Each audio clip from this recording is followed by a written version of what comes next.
हमले के बाद विक्रम को अस्पताल में भर्ती किया जाता है। इंस्पेक्टर गुप्ते की ट्रांसफर के बाद इंस्पेक्टर सामंत इस केस को हाथ में लेते हैं। वो अस्पताल में विक्रम से बातचीत कर लेते हैं।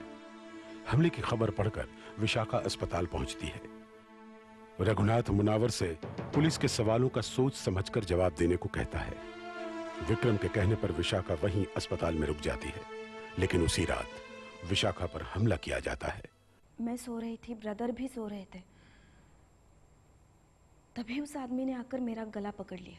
गला पकड़ लिया? हाँ। उसने गला दबाने की कोशिश नहीं की? मगर उतनी ताकत नहीं लगाई उसने। और मैं भी छुड़ाने की कोशिश में थी तो मेरा हाथ किसी चीज से टकराया, फिर ब्रदर जाग गए। अच्छा, इस पूरे हादसे के दौरान उस आदमी के मुंह से एक लफ्ज भी नहीं निकला? मेरा मतलब है, उसने किसी से कोई बात करने की कोशिश भी नहीं की? किसी चीज की डिमांड या किसी को कोई धमकी वगैरह? नहीं, जहां तक मुझे याद है नहीं।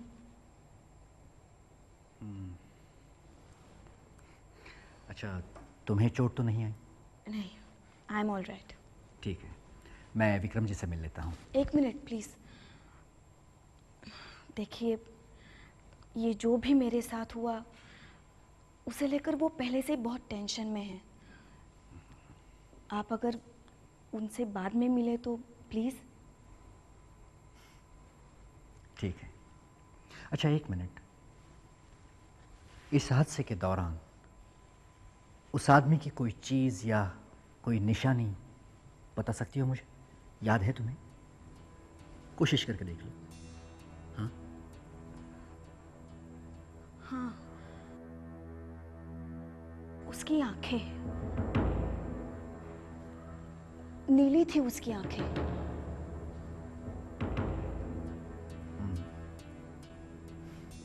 Thank you. लो साहब, माल गरम है, 4-5 को तो ऐसे ही लेगी। ये भी गरम है, CID। ये सब कहाँ से आता है, कैसे आता है, हम सब ये जानते हैं। अब इसमें कोई नई बात नहीं है। एनीवे, और कुछ कहा उसने? सर, उसका कहना है कि एक्सटॉर्शन वालों के फोन आते हैं, मगर सिर्फ हथियारों के सिलसिले में। किसे मारना है, कौन मारता है, इस बारे में उसे कुछ भी नहीं मालूम। पिछले महीनों से कोई डील? नो सर, उसका कहना है कि उसके खाने पीने के वादे हैं। हरीश, वो जो विक्रम को चिट्ठी मिली थी वो हादसा नहीं, साजिश है। उसकी लिखाई और यशवंत के सर्टिफिकेट्स की लिखाई मिलती है। सर, अगर यशवंत ये जानता था कि जो गजेंद्रनाथ के साथ हो रहा है वो गलत हो रहा है, तो फिर वो चुप क्यों बैठा? और फिर विक्रम के बाद विशाखा की जान लेने की कोशिश नहीं, दिखावा था। वो डराना चाहते हैं सबको। कौन? पता नहीं। अच्छा हरीश, पहले बलराज, बाद में मुनावर, इस ऑर्डर में सबको मिलने को बुलाओ। सर, और वो लेडी अश्विनी? हरीश, अभी उससे मुलाकात का वक्त नहीं आया। जब वक्त खराब हो तो इंसान का साया भी उसका साथ नहीं देता। फिर हम इंसानों से उम्मीद क्यों कर रहे हैं, सिर्फ रिश्तों के नाम पर? मैं नहीं जानता कृष्णकांत जी और रघुनाथ जी ऐसा क्यों कर रहे हैं, क्या चाहते हैं। मगर आशु, किसी से कुछ नहीं कहना, ये अपने आप से विक्रम से भी धोखा करने के बराबर है। तुम्हें ये करना ही होगा बलराज। अपने दोस्त के लिए तुम्हें अपने आप से बेईमानी करनी होगी। मैं ये स्वार्थ है आशु, हमें अपने बारे में नहीं सोचना चाहिए। मुझे अपनी जान की परवाह नहीं है, लेकिन विक्रम इस खेल का आखिरी खिलाड़ी है और मैं नहीं चाहती कि वो हारे। बलराज, तुम्हें मुझसे वादा करना होगा कि तुम किसी से कुछ नहीं कहोगे। क्या मैं विक्रम की दोस्त नहीं हूं? क्या मैं इतने भी विश्वास के लायक नहीं हूं?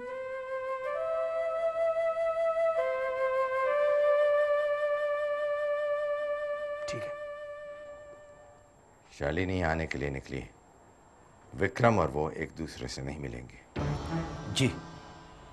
पुलिस भी यहां पहुंचेगी। तुमसे भी सवाल किए जा सकते हैं। मैं कुछ नहीं जानता। ये इतना आसान नहीं है जितना तुम सोच रहे हो।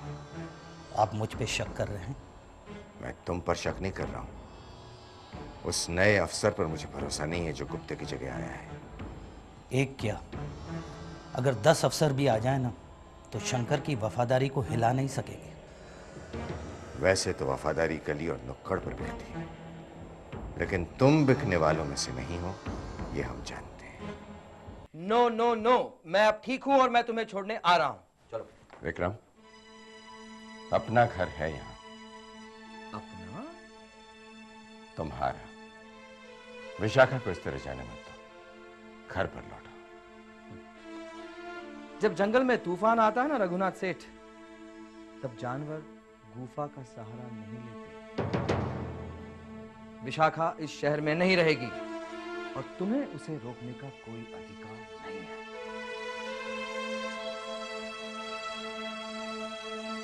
ठीक है। चलो। एक मिनट, तुम्हारी तबीयत वाकई ठीक नहीं है और जिसके साथ मैं यहाँ तक आई हूँ उसके साथ वापस भी तो जा सकती हूँ। किसके साथ? अमर, मेरा कॉलेज का दोस्त। अब एक तुम ही हो जो भरोसे के काबिल बचे हो। अपनी बहन के कहने पर मैंने तुम पे विश्वास किया है। सर, मेरी माँ हमेशा कहा करती थी कि विश्वास एक ऐसा शीशा है जो टूटने पर कभी जोड़ा नहीं जा सकता। आप प्लीज इत्मीनान रखिए। एक्सक्यूज मी सर, आपको मुझ पर नहीं, ऐसी कोई बात नहीं है। तुमने माँ और विश्वास ये दोनों लफ्ज एक साथ कहे इसलिए कुछ अजीब लगा। खैर, भगवान को मानते हो? मैं रिश्तों को मानता हूँ सर, और उनकी कदर करना सीखा है मैंने। चले? जारी। Take care. You too. गाड़ी धीरे चलाना। Thank you sir. Take care sir. Thank you. Okay. क्या हुआ? नहीं, कुछ नहीं, it's okay. I am so sorry. अरे कूल बाबा। दर्द तो नहीं हो रहा है ना? Cool cool. ये माई कुछ ज्यादा ही चाहती है विक्रम को। विक्रम को अपनी मां नजर आती है माई में, और इसीलिए दोनों इतने करीब हैं। अगर माई ना होती तो क्या करता विक्रम? मैं तो सोच रहा हूं कि माई, विक्रम और शालू, इन संबंधों का फायदा कैसे उठाया जाए। औरत के अहंकार को ठेस पहुंचाने पर अच्छे अच्छे घर उजड़े हैं, और फिर ये घर तो पहले ही उजड़ा हुआ।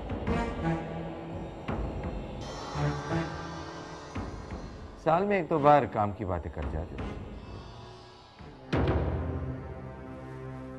वजह तो तुम ही जानो, लेकिन हकीकत जानकर भी तुम अनजान बन रहे हो।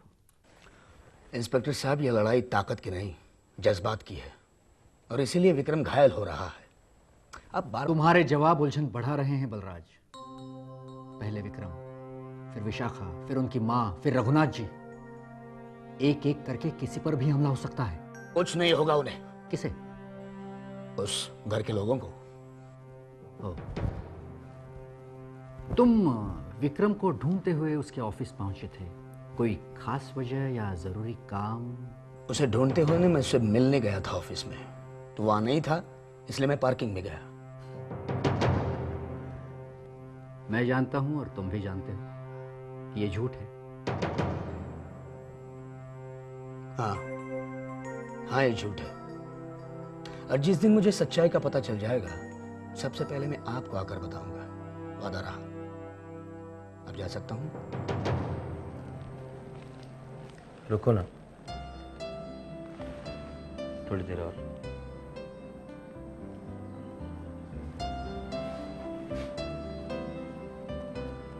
ये दीवारें सिर्फ सुनती हैं, अकेला हो जाता हूं मैं। या फिर हो गया हूं?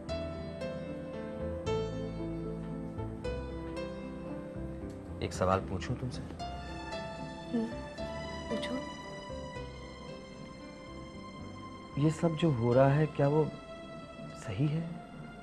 मेरा मतलब मेरा यूं चिल्लाना, यूं गुस्से होना, यूं चीखना, ये सब। तुम अपनी जगह बिल्कुल सही हो विक्रम, बस आजकल मौसम कुछ खराब है।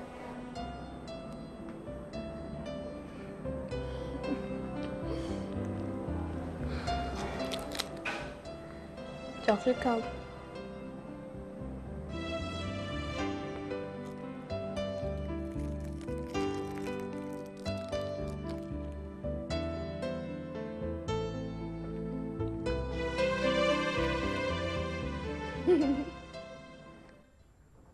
अपने आप को संभालो शालिनी। आखिर तुम उसकी माँ हो। सही क्या है गलत क्या है ये समझने का होश तो है नहीं उसको। आखिर किसी अजनबी के साथ भेज दिया विशु को। विशु बेबी का दोस्त था वो। अरे कहाँ का दोस्त कृष्णकांत, हमने तो कभी उसे देखा नहीं, ना ही सुना उसके बारे में। कम से कम शंकर तो साथ में जाता। यहाँ नौकरों और अजनबियों पर जितना भरोसा किया जाता है ना, शायद ही कहीं किया जाता होगा। ये आप क्या कह रहे हैं? माई से बात करके देख लो, उनकी बात विक्रम नहीं टालता। वो उसे यहाँ लाने के लिए मना सकती है। अरे होश में आओ कृष्णकांत, बात तो शालिनी भी करेगी ना, तो भी वो मान जाएगा।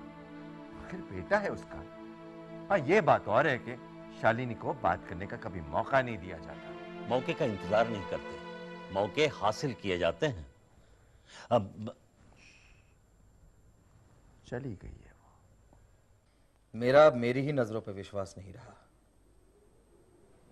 कांच कौन है और हीरा कौन, ये समझना मेरे बस की बात नहीं। क्या कर रहा है तू? क्यों खेल रहा है उसे? गोली लगी है यार, कोई गेंद नहीं, जख्म तो भराने दे यार। वो गुप्ते पापा के एक्सीडेंट की पूछताछ कर रहा था, और अब ये सामंत मुझ पर किए गए हमले की पूछताछ कर रहा है। बस ये पूछताछ ही चलने वाली है और कुछ नहीं हो सकता। दैट्स ऑल, सिर्फ पूछताछ। विक्रम, यार इस गुप्ते का किसी ने जानबूझकर ट्रांसफर करवाया होगा ताकि ये सामंत इस केस पर आ सके। कहीं ये उन्हीं का आदमी तो नहीं है?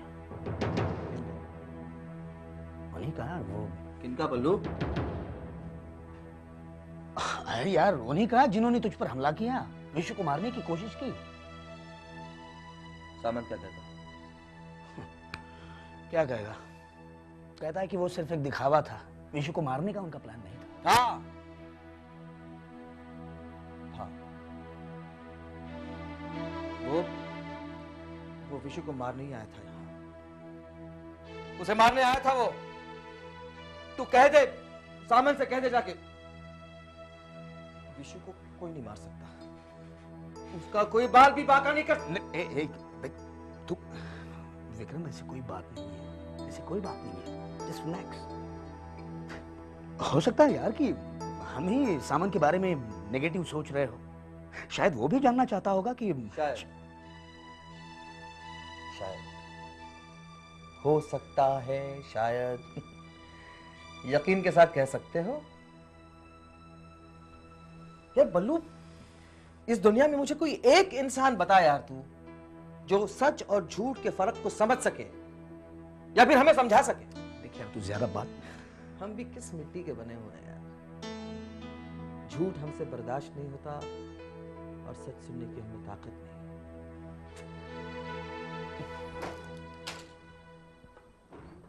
क्या ढूंढ क्या रहा तू? नींद का इंजेक्शन। नींद का इंजेक्शन? नींद नहीं आ रही क्या? शादी कर ले, अब वही एक इंजेक्शन बचा है तेरे लिए। कर ले कर ले।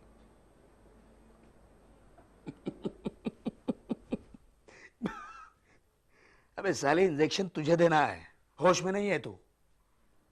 शादी कर ले। बुरा लगा ना?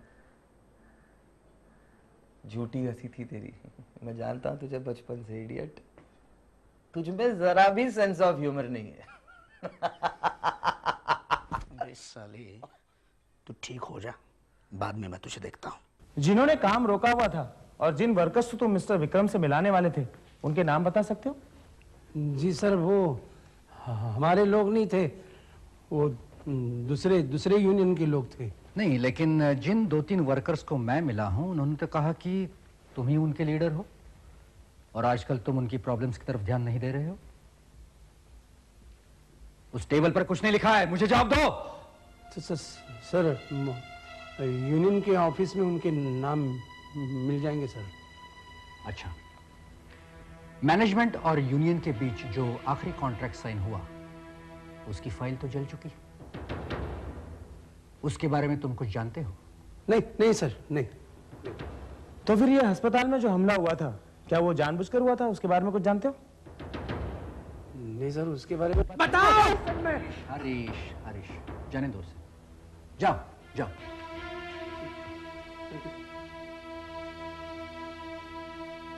हरीश, इसके पीछे आदमी लगा देना। ये अपना आदमी है। या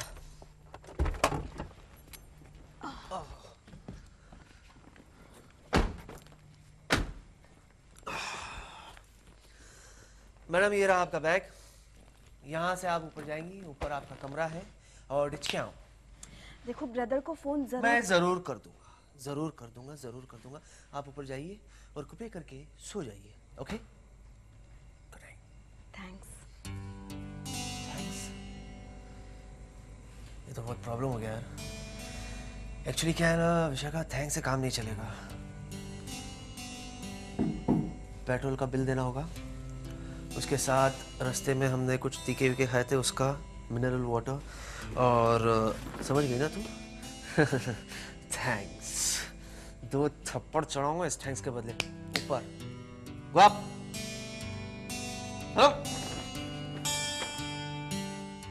वो आदमी तुम्हारे इतने नजदीक से गुजरा और तुम्हारी आंख नहीं खुली, उसकी आहट भी सुनाई नहीं दी। उस वक्त हम सो रहे थे साहब, आंख लग गई थी।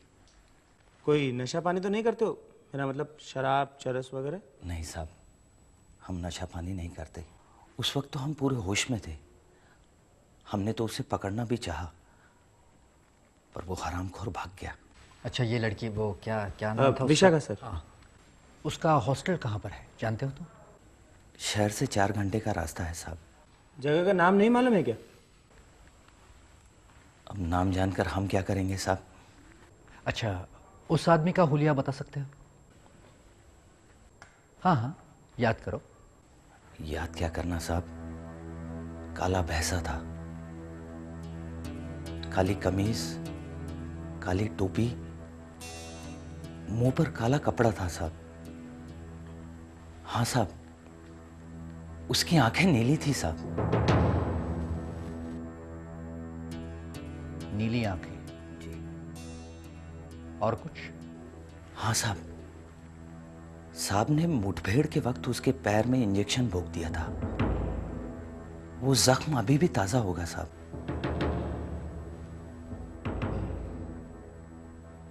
ठीक है, जाओ तुम। जी साहब।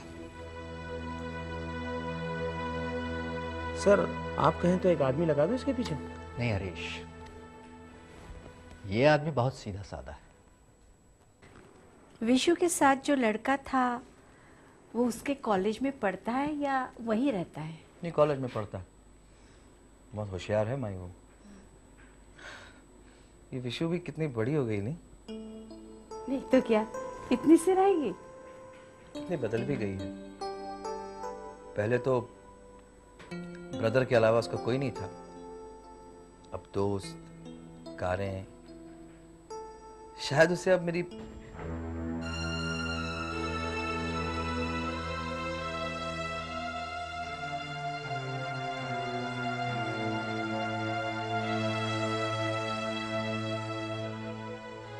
अब जख्म कैसा है?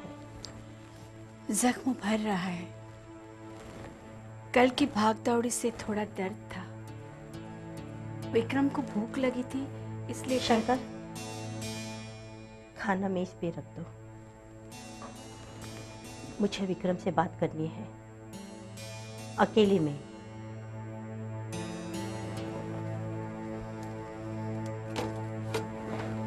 माई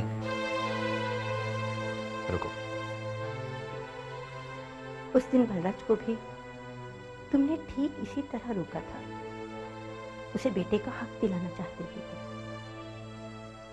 क्या मैं जान सकती हूँ आज माई को कौन सा हक दिलाना चाहते हो?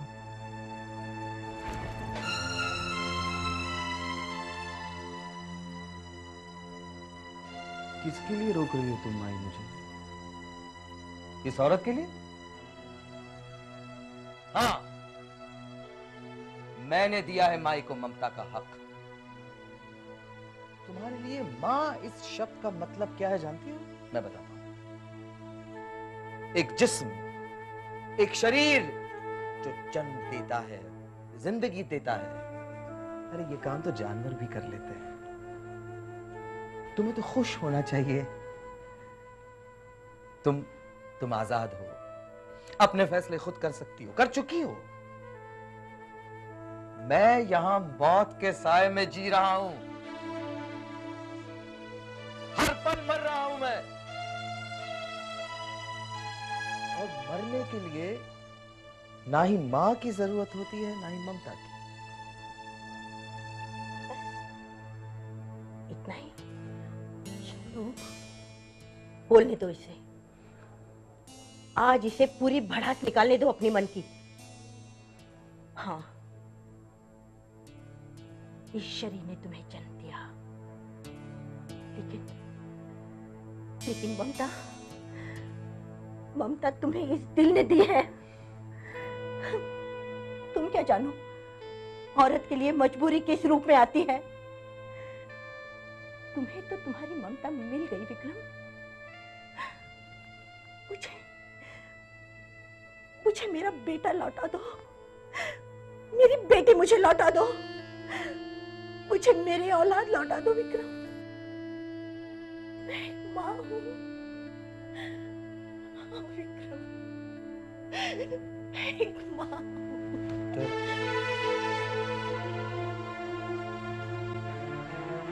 तुम्हारा सिंदूर मेरा कुर्ता मैला कर देगा।